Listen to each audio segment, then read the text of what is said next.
Hello students, हम पढ़ रहे हैं भारत में कृषि से संबंधित। हमने यहाँ पे कुछ बातें की जिसके अंदर हम उत्पादन के रूप में भी हमने चर्चा की, उपयोग के रूप में भी हमने चर्चा की, जिसमें रबी की फसल है, खरीफ की फसल है और जायद की फसल है। जिसके अंदर हमने बातें की कौन कौन सी फसल किस ऋतु में होती है, ऋतु के जलवायु के अकॉर्डिंग जो रबी खरीफ जायद फसल है। उपयोग के अकॉर्डिंग हमने ये बात की कि उपयोग की दृष्टि से हमने 3 भागों में बांटा है इसको। एक तो धान्य फसलें होती हैं जो खाद्यान्न फसलें होती हैं जिसको खाने के काम में लिया जाता है। एक व्यावसायिक जो औद्योगिक कृषि होती है, औद्योगिक मतलब गन्ना है, कपास है, ये जो कृषि होती है, जूट वगैरह, ये जो कृषि होती है उद्योगों के लिए रॉ मटेरियल को उपलब्ध करवाने का काम करती है। जो तीसरे प्रकार की कृषि हमने व्यावसायिक या बागानी कृषि की भी हमने बात की है, जिसके अंदर हमने इन कृषि भूमियों में फसलों की चर्चा की है। इसके बाद हम बात करने जा रहे हैं अभी जो चावल की कृषि है, जो हमने कल चर्चाएं कर ली थी चावल के बारे में। भारत में चावल जो है उसके बारे में चर्चा की, उसके अंदर उसकी जो भौगोलिक स्थिति क्या है। चीन भारत से भी ज़्यादा चावल का उत्पादन करता है, भारत का दूसरा स्थान है विश्व में, ये बात हमने की थी। जिसमें हम कहते हैं कि ये चावल की जो कृषि होती है इसके लिए भौगोलिक दिशाओं में जो तापमान है वो यहाँ पे जब पौधा है उसको बोते समय देखें तो तापमान 20 डिग्री टेम्परेचर होना चाहिए, जबकि उसके पकते समय 27 डिग्री टेम्परेचर होना बहुत ही आवश्यकता है। 20 डिग्री सेंटीग्रेड से कम यदि अगर तापमान है तो वहाँ पे चावल का पौधा नहीं होता, ये बात हमने की थी। जो चावल का पौधा है वो उष्णकटिबंधीय क्षेत्र का पौधा है क्योंकि उसको उच्च तापमान की आवश्यकता होती है। इसके बाद हमने चर्चा की कि इसके अंदर जो वर्षा है, वर्षा के रूप में हम कहा कि इसको अति आर्द्र जलवायु की आवश्यकता होती है। इसको अगर यहाँ पे फसल बोने के 15 से 20 दिन अगर पानी नहीं रहेगा उसकी जड़ों तक तो ये फसल नहीं हो पाती है, जिसके लिए ये समुद्र तटीय और बाढ़ युक्त जो मैदान होते हैं, जलोढ़ मिट्टी वाली जो क्षेत्र होते हैं, डेल्टाई क्षेत्र, उनके अंदर ये फसल ज़्यादा होती है। जहाँ पे 100 से 200 सेंटीमीटर वार्षिक वर्षा होती है वहाँ पर चावल की कृषि अधिक होती है।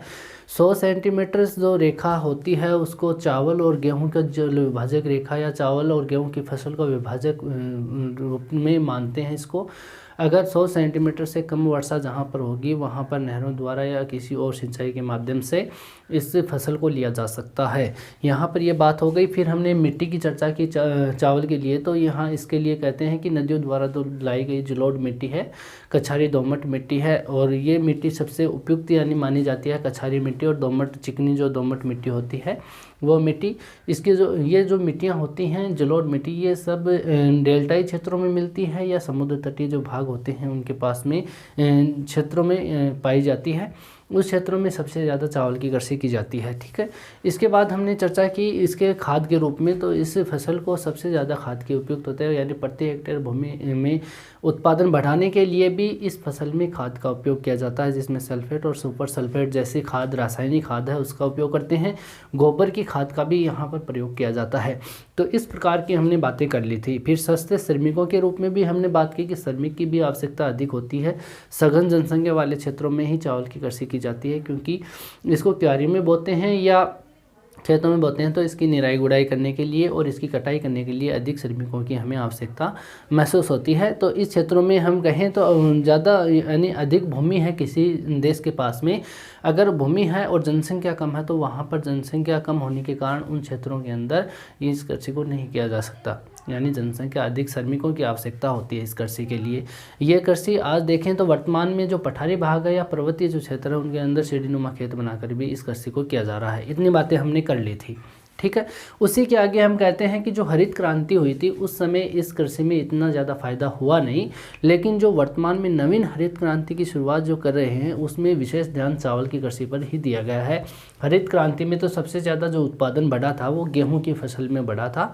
आज जो विशेष ध्यान दिया जा रहा है नवीन हरित क्रांति में वो चावल की कृषि है, उसके ऊपर ही दिया जा रहा है। हम देखें तो भारत में राज्यों में भिन्न भिन्न ऋतुओं में अलग अलग प्रकार की जो ये ऋतुएं हैं उनके अकॉर्डिंग चावल की फसल ली जाती है, जिसमें हम कह सकते हैं स्थानीय नामों से उनको जाना जाता है। उसके अंदर यहाँ पर कहें तो पश्चिम बंगाल जो राज्य है, पश्चिम बंगाल में जो ये ऋतु के अकॉर्डिंग जो फसल तैयार की जाती है पश्चिम बंगाल में, उसको यहाँ पर 3 नामों से जाना जाता है, या तो ओश, अमन, बोरो। ओश, अमन और बोरो, 3 प्रकार की फसल ली जाती है। पश्चिम बंगाल में 3 प्रकार की फसलों का, यहाँ पे चावल की फसलों का उत्पादन किया जाता है। फिर हम अगर यहाँ पे असम की बात करें तो असम में भी ओस, अमन, बोर ये फसल ली जाती है असम के अंदर, लेकिन इसको यहाँ पे तो ओस, अमन, बोरो कहते हैं और यहाँ पे बोओ कहते हैं, बो, ठीक है। तो इसको ध्यान में रख लेना आप। एक यहाँ पे बिहार वाले क्षेत्र है, बिहार में एक तो मदोही और महोगनी, ये जो फसल है मदोही और अहगनी ये फसल ली जाती है बिहार में, 2 फसलें ली जाती हैं। उसके बाद हम अगर उत्तर प्रदेश की बात करें तो उत्तर प्रदेश के अंदर भी कुंवारी जो फसल है, इस चावल की फसल है कुंवारी और अहगनी, इसका उत्पादन किया जाता है। इनको आप ध्यान में रखोगे। यानी पश्चिम बंगाल में 3 फसलें ली जाती है एक वर्ष में, तो वो कौन कौन सी है? ओस, अमन, बोरो। और इसमें जो असम में भी ये ओस, अमन, बोरो ली जाती है, बिहार में मदोही, अहगनी, और उत्तर प्रदेश जो है उत्तर प्रदेश के अंदर कुंवारी और अहगनी प्रकार की ये फसलों का उत्पादन किया जाता है, चावल की किस्में हैं।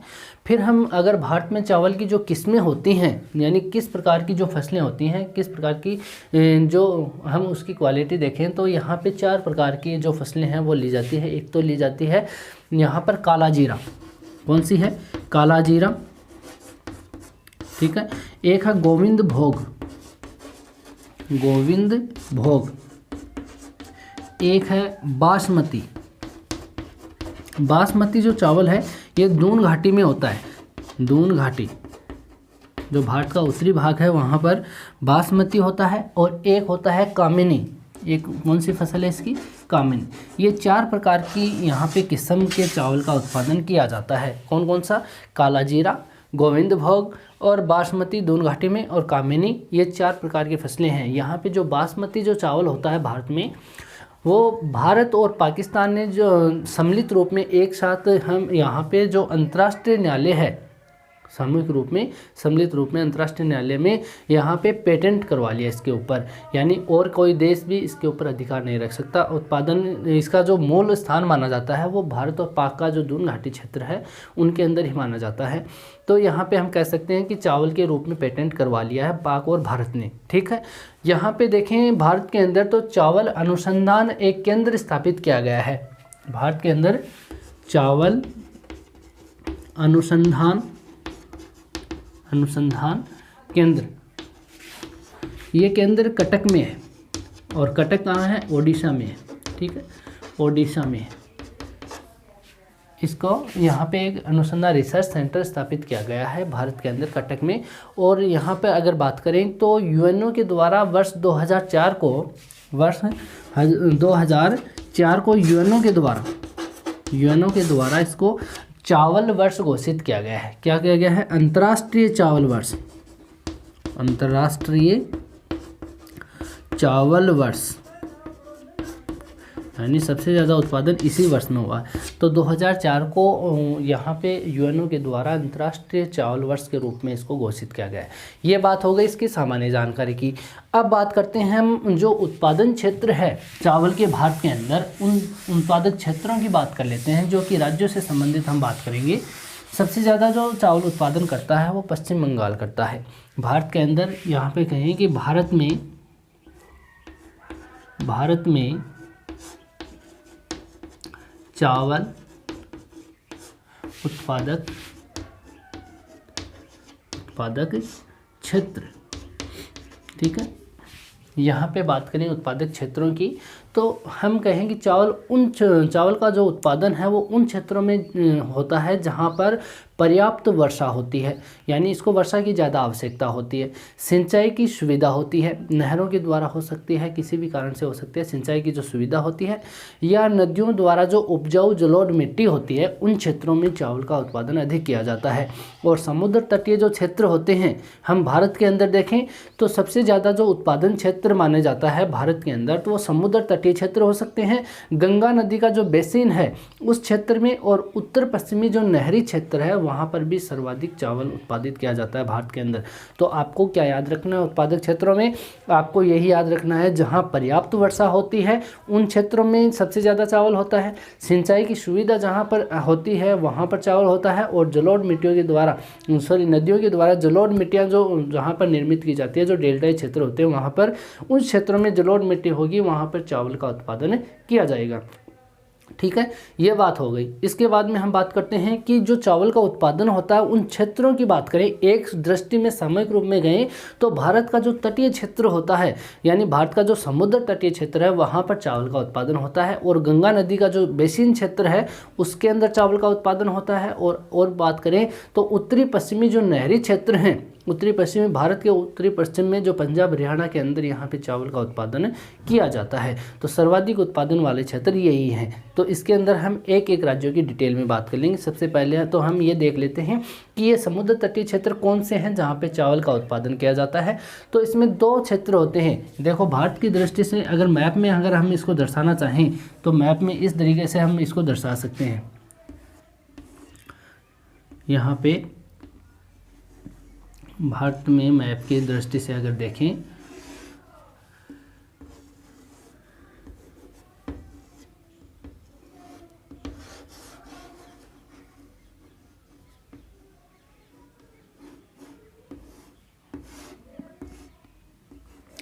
ठीक है, तो भारत में देखें तो ये जो भाग है भारत का, इस क्षेत्र में ये तो गंगा नदी का बेसिन वाला क्षेत्र है, ये समुद्र तटीय वाला क्षेत्र है। ठीक है, यहाँ पर असम में ये नदी घाटी जो ब्रह्मपुत्र है उसके रूप में। तो यहाँ पे देखें तो ये तो इसका जो है वो प्रमुख क्षेत्र माना जाता है जो चावल का उत्पादन की दृष्टि से। ठीक है, यहाँ पे पश्चिमी घाट के पश्चिमी भाग में भी चावल का प्रमुख क्षेत्र है, यानी एक तो माना जाता है प्रमुख क्षेत्र और एक माना जाता है गौण क्षेत्र।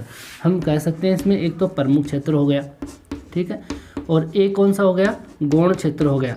इसमें कम मात्रा में उत्पादन तो होता है लेकिन कम होता है। तो इसमें हम यहाँ पे कह सकते हैं ये जो क्षेत्र है इसके पास वाला, यहाँ पर भी देख सकते हैं इस भाग में इसके पास वाला ये जो क्षेत्र होता है, इस क्षेत्र के अंदर इसका गौण क्षेत्र माना जाता है।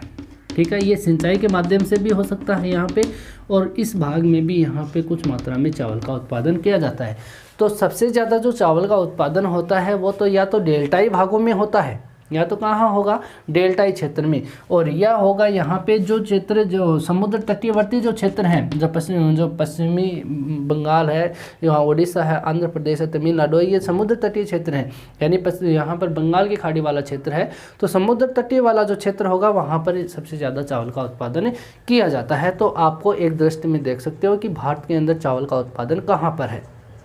ठीक है, इसके अंदर हम एक एक को लेकर के चलेंगे। तो यहाँ पर ये पश्चिम बंगाल है, ये वाला जो राज्य है यहाँ पे वो पश्चिम बंगाल है।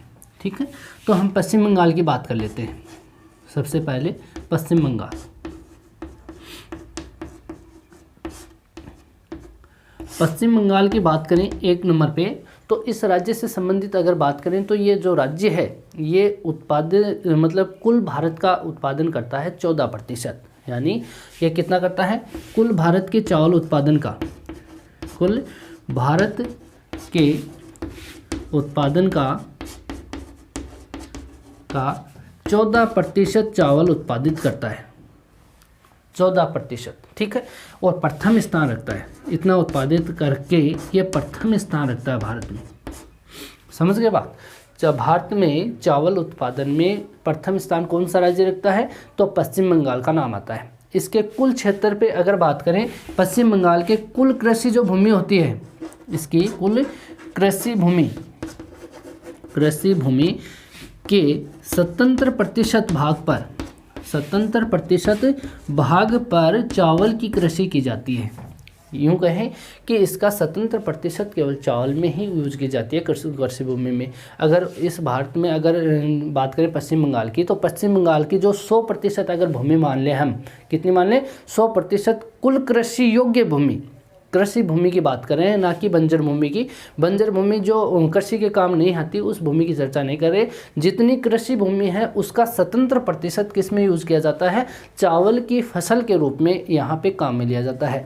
यहाँ पर कई अनुकूल दशाएं हैं पश्चिम बंगाल में, जिसके कारण यहाँ पे चावल होता है, जिसमें हम कह सकते हैं पर्याप्त वर्षा होती है। यहाँ पर्याप्त वर्षा कहाँ से होती है, इस भाग से अगर जो आती है ये पवने बंगाल की खाड़ी से होकर के जो शाखा आती है वो शाखा यहाँ पर पहुँच करके गारो, खासी, जयंतियों में वर्षा करेगी।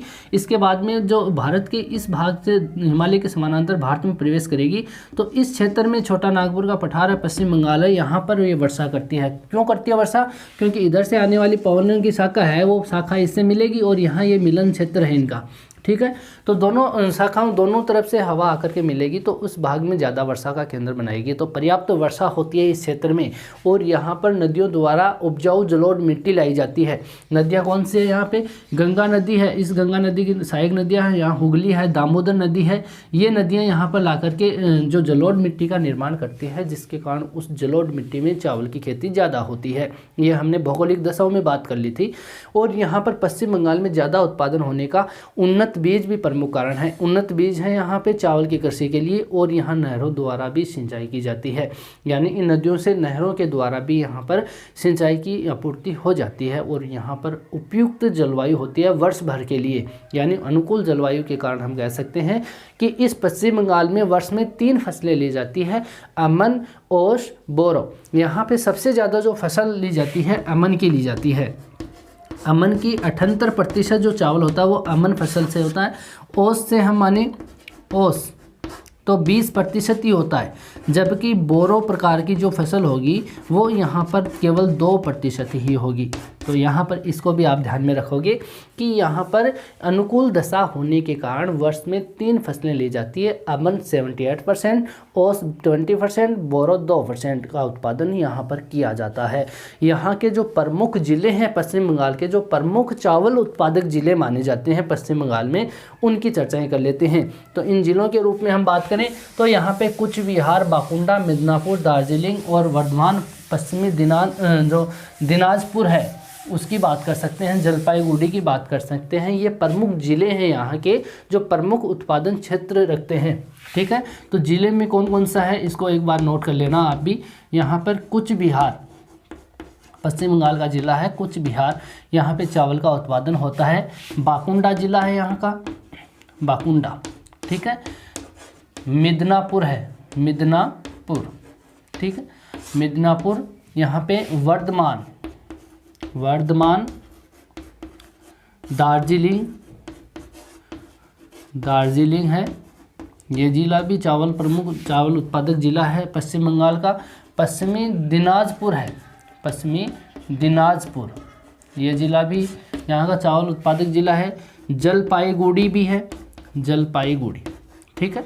तो इन ज़िलों को आप ध्यान में रखोगे, पश्चिम बंगाल के इन ज़िलों को यहाँ पे चावल उत्पादक ज़िलों के रूप में घोषित किया गया है, ठीक है। यहाँ पर इसके बाद में हम बात करते हैं पश्चिम बंगाल के बाद में उत्तर प्रदेश की। किसकी बात करेंगे? उत्तर प्रदेश की बात करते हैं। ये जो ज़िला है उत्तर प्रदेश के अंदर 100 सेंटीमीटर समवर्षा रेखा है, जो कि चावल और गेहूं को विभाजक करने वाली रेखा मानी जाती है, जिसके यहाँ पर चावल इस भाग में, इधर तो चावल पूर्वी मैदानी भाग है उत्तर प्रदेश का, वहाँ तो चावल की कृषि होती है, जबकि पश्चिमी जो भाग है इसके अंदर गेहूं की कृषि होती है। लेकिन पश्चिमी भाग में आज देखें तो यहाँ पे चावल की कृषि सिंचाई के माध्यम से की जा रही है, यानी नहरों से सिंचाई के रूप में भी यहाँ पे चावल की कृषि का उत्पादन किया जा रहा है। तो यहाँ पर उत्तर प्रदेश की बात कर लेते हैं। उत्तर प्रदेश दूसरे नंबर का जो राज्य है भारत में। उत्तर प्रदेश की अगर बात करें तो उत्तर प्रदेश उत्पादक क्षेत्र के रूप में अगर बात करें, उत्पादक क्षेत्र की दृष्टि से तो प्रथम स्थान वाला राज्य है। उत्पादक क्षेत्र के रूप में यानी बड़ा क्षेत्र प्रथम स्थान है, लेकिन प्रति हेक्टेयर इसका क्या है? कम है, जिसके कारण हम कह सकते हैं कि जो उत्तर प्रदेश है भारत में दूसरा स्थान रखता है उत्पादन की दृष्टि से। पहला स्थान कौन रखता है? पश्चिम बंगाल रखता है, जबकि उत्पादक क्षेत्र तो इसका ज़्यादा है। ध्यान देना, मैं जो बता रहा हूँ, उत्पादक क्षेत्र यानी चावल बोने का उत्पादक क्षेत्र ज़्यादा है, लेकिन प्रति हेक्टेयर जो उत्पादन होता है यहाँ पे कम होता है, जिसके कारण ये भारत में दूसरा स्थान रखता है उत्पादन की दृष्टि से। उत्पादन और उत्पादक क्षेत्र में अंतर होता है। उत्पादन तो होता है मतलब चावल का उत्पादन कितना हुआ, उत्पादक क्षेत्र यानी कि वो क्षेत्र कितना है जिसके अंदर चावल उत्पादित किया गया है। तो उत्पादक और उत्पादन को आप ध्यान में रखना है, ठीक है। देश में अगर बात करें इस उत्तर प्रदेश की, तो इस उत्तर प्रदेश के कुल भारत का अगर चावल उत्पादन माने तो यहाँ पर 11.7% चावल का उत्पादन किया जाता है। और ये कौन सा स्थान रखता है उत्पादन की दृष्टि से? दूसरा स्थान रखता है, उत्पादन की दृष्टि से उत्तर प्रदेश जो है वो दूसरा स्थान रखता है। 11.7% कुल देश का चावल उत्पादन करता है। जो अगर बात करें कुल कृषि योग्य भूमि, इसकी कृषि योग्य भूमि अगर बात करें तो कृषि योग्य भूमि केवल 22% पर ही चावल उत्पादित किया जाता है। कितने प्रतिशत पर? 22% पर कुल कृषि योग्य भूमि, ठीक है, इस उत्तर प्रदेश की। तो यहाँ पे चावल जो है इस उत्तर प्रदेश में चावल का जो उत्पादन होता है वो यहाँ पर तराई क्षेत्र में और इसके पूर्वी मैदानी भाग वहीं पर है। ध्यान देना, इसका जो उत्तर प्रदेश का तराई क्षेत्र है, तराई क्षेत्र कौन सा होता है? ध्यान देना, तराई क्षेत्र जो है वो केवल उत्तर प्रदेश में ही है।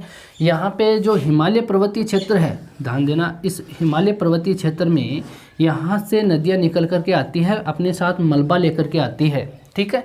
मलबा लेकर के आएगी तो इसके साथ जो कंकड़ पत्थर आएंगे वो इसके पर्वत पादी क्षेत्रों में इकट्ठे हो जाएंगे, नीचे गिर करके इसके नदी के साथ आए और यहाँ पर इकट्ठे हो गए ढेर के रूप में। यहाँ पे इतने कंकड़ पत्थर हो जाएंगे कि अब ऊपर से आने वाली जो जलधारा है वो इसमें लुप्त हो जाती है। इसमें हमें उस जलधारा को देख नहीं सकते, वो इसके अंदर समा जाती है, यानी इसके अंदर से ये पानी चलना स्टार्ट हो जाएगा। समझ गए बात? यहाँ तक ये फैल जाएगी, ये कंकड़ पत्थर यहाँ तक फैल जाएंगे। अब पानी है इसके अंदर से समा करके अंदर ही अंदर चलता रहता है, जिसके कारण इस भाग को तो कहते हैं भाबर। क्या कहते हैं? भाबर। और ये भाबर का जो पानी है जिस क्षेत्र में धरातल पर प्रकट होता है वापस, यानी मिट्टी में, ये जो दलदली मिट्टी होती है यहाँ की, जहाँ पर पानी प्रकट होता है वापस धरातल के ऊपर कंकड़ पत्थरों से होते हुए, ये मिट्टी में यहाँ इस क्षेत्र में जो हमें दिखाई देना स्टार्ट हो जाता है दलदली भूमि को, यहाँ पे तराई कहते हैं। क्या कहते हैं इसको? तराई क्षेत्र कहते हैं, जो उत्तर प्रदेश में है। यहाँ इसके आगे ये पानी नदी के रूप में आगे बढ़ता है। जिस क्षेत्र में नदी का जो तटबंध है उनको तोड़ करके ये पानी इस तरह बह जाता है, इस तरह बह जाता है तो बाढ़ का रूप ले लेगा। तो इस क्षेत्र में जहाँ पर बाढ़ एक बार ऊंचे स्थानों तक ये बाढ़ ज़्यादा पहुँच गई, इसके द्वारा जो जलोढ़ मिट्टी के कण है, कंकड़ पत्थर है, वो आकर के यहाँ पर फैल जाते हैं बाढ़ के कारण, ठीक है। लेकिन भविष्य में आगे आने वाले टाइम में यहाँ तक इसका पानी पहुँच नहीं पाता है, यहाँ ये पुरानी जगह हो जाती है, तो इसको बांगर कहेंगे, ठीक है। इसको क्या कहेंगे? बांगर। और इस क्षेत्र में जो पानी है बार बार यहाँ बाढ़ का पानी के द्वारा जलोढ़ मिट्टी का फैलाव हो जाता है, तो इसको हम खादर कहते हैं। इस भूमि को जहाँ बार बार होता है इसको क्या कहेंगे? हम खादर कहते हैं, ठीक है। तो ये जो भूमि है तराई भूमि, इसका इस क्षेत्र में तराई भूमि के अंदर यहाँ पे जल की पर्याप्त मात्रा होने के कारण यहाँ चावल की कृषि होती है, ठीक है। दलदली भूमि है, यहाँ पानी की आपूर्ति होती रहती है, जिसके कारण चावल यहाँ पे उत्पादित किया जाता है। और इसका जो पूर्वी मैदानी भाग है इसमें भी चावल की खेती की जाती है उत्तर प्रदेश में, कारण कि यहाँ 100 समवर्षा रेखा जो यहाँ पे जो रेखा मानी जाती है, पर्याप्त रेखा वाली 100 सेंटीमीटर वर्षा रेखा, वो चावल और गेहूँ की फसल को विभाजित करती है, जिसमें यहाँ 100 सेंटीमीटर से अधिक यहाँ वर्षा होती है, 100 सेंटीमीटर से कम इधर पश्चिमी मैदानी भाग वहाँ पर वर्षा होती है उत्तर प्रदेश के अंदर, ठीक है। तो ये पूर्वी मैदानी भाग है, यहाँ पर भी चावल की कृषि की जाती है। तो हम उत्तर प्रदेश के रूप में देखें तो तराई और पूर्वी मैदानी भाग है उत्तर प्रदेश का, वहाँ पर चावल की कृषि की जाती है। जल नदियों द्वारा यहाँ पर हम बात करें तो नदियों द्वारा जो उपजाऊ जलोढ़ मिट्टी है उसका फैलाव कर दिया जाता है। यहाँ पर कई प्रकार की नदियाँ हैं उत्तर प्रदेश के अंदर, जो गंगा की सहायक नदियाँ हैं, जिसमें घाघरा, गंडक, कोसी नदियों की बात कर सकते हैं। यहाँ पर गोमती, घाघरा की बात करें और इधर से हम बात करें तो यमुना नदी है, यमुना के सहायक नदियाँ हैं, जिसमें चंबल नदी है, यह भी इसकी सहायक नदियाँ हैं, सोर नदी, इस प्रकार की नदियाँ यहाँ पर हम देख सकते हैं उत्तर प्रदेश में, जो कि जलोढ़ मिट्टी, उपजाऊ मिट्टी है उसका फैलाव करती हैं। और बात करें तो यहाँ पे पर्याप्त जो अनुकूल कंडीशन है, जो जिसके कारण यहाँ पे चावल अधिक होता है, तो एक तो यहाँ पे जो नदियों द्वारा उपजाऊ जलोढ़ मिट्टी है लाई जाती है, और एक सिंचाई की जो जल सुविधा है, यानी सिंचाई के द्वारा जलपूर्ति हो जाती है, उसकी भी सुविधा यहाँ पे बहुत ज़्यादा है, जिसके कारण चावल ज़्यादा होता है, ठीक है। उत्तर प्रदेश में और बात करें तो इसके ज़िलों की बात कर सकते हैं कि इसमें जो चावल उत्पादक ज़िले कौन कौन से हैं, तो वहाँ पर हम इनको देख सकते हैं। तो ज़िलों की चर्चा करते हैं एक बार। ज़िले कौन कौन से हैं? यहाँ पर अगर ज़िलों की बात करें उत्पादक ज़िले, तो इसमें सहारनपुर ज़िला है, सिद्धार्थनगर है, इसमें बहुत सारे ज़िले हैं जहाँ पर चावल की खेती होती है। सिद्धार्थनगर, कबीरनगर है, कबीरनगर, ठीक है। बलरामपुर है, बलरामपुर, गोरखपुर। और इसके अंदर यहाँ पे श्रावस्ती जिला है, लखनऊ है, लखनऊ, पीलीभीत है, पीलीभीत, बलिया है, बलिया, रायबरेली, बरेली, और गोंडा, बस्ती, गोरखपुर, गोरखपुर है, और यहाँ बहराइच है, बहराइच, ठीक है, देवरिया है, देवरिया, और यहाँ पे पारडोरोना, पारडोरोना जिला, और महाराजगंज, महाराजगंज। ये जो ज़िले हैं ये उत्तर प्रदेश के ज़िले हैं, ठीक है, जिसके अंदर चावल का खेती या चावल का प्रमुख उत्पादक ज़िले माने जाते हैं। ये बात हो गई उत्तर प्रदेश की। तो हमने किसकी बात कर ली? पश्चिम बंगाल की बात कर ली, हमने उत्तर प्रदेश की बात कर ली। तो पश्चिम बंगाल में ज़िलों की कौन कौन सी बात की हमने? कूच बिहार, बांकुड़ा, मिदनापुर, दार्जिलिंग, बर्धमान, पश्चिमी दिनाजपुर और जलपाईगुड़ी, ठीक है। उत्तर प्रदेश में हमने किसकी बात की? सहारनपुर की बात की, सिद्धार्थनगर की बात की, कबीर नगर की बात की, बलरामपुर है, श्रावस्ती है, लखनऊ है, और यहाँ पे पीलीभीत है, बलिया है, रायबरेली, गोंडा, बस्ती, गोरखपुर है, बहराइच है, देवरिया है, और पारडोरोना है, महाराजगंज है। इस प्रकार के ज़िलों की हमने चर्चाएं की है। तो इन ज़िलों के बाद में हम तीसरा प्रमुख जो राज्य है उसकी बात करेंगे, पंजाब की, जो कि हम करेंगे नेक्स्ट वीडियो में। आज के लिए इतनी ही बातें करेंगे। Thank you.